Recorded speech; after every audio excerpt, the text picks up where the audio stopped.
جیسے نبی کریم صلی اللہ علیہ وسلم کے زمانے میں عربستان جو کفرستان بنا ہوا تھا، ایسے ہی حضور خواجہ غریب نواز رحمت اللہ تعالیٰ علیہ کے زمانے اقدس میں جب آپ یہاں تشریف لائے تو یہاں اسلام کی روشنی نہیں تھی، ہر جگہ بت پرستی تھی، کفر پھیلا ہوا تھا۔ اللہ کے نبی صلی اللہ علیہ وسلم نے حکم دیا، نام بھی معین الدین، مطلب دین کی مدد کرنے والے، ان کو اللہ نے منتخب کیا۔ نبی کریم صلی اللہ علیہ وسلم کے حکم سے حضرت خواجہ معین الدین چشتی اجمیری رحمت اللہ تعالیٰ علیہ اپنے علاقے کو چھوڑ کر اجمیر کی طرف تشریف لائے، اور آ کر کے آپ نے اپنے کردار سے، اپنے عمل سے، اپنے قول سے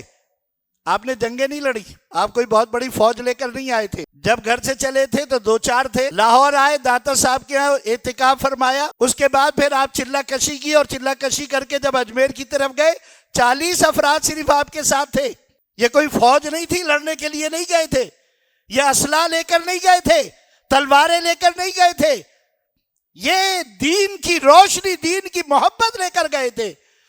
دین کی طرف سے، رسول اللہ صلی اللہ علیہ وسلم کی طرف سے جو اخلاق کریمہ حاصل ہوتے ہیں وہ لے کر گئے تھے، اپنے اخلاق سے، اپنی عادات سے، اپنے اطوار سے اور اللہ کی مدد سے آپ نے اس طرح دین کی تبلیغ کری کہ 90 لاکھ لوگوں کو مسلمان کیا آپ نے۔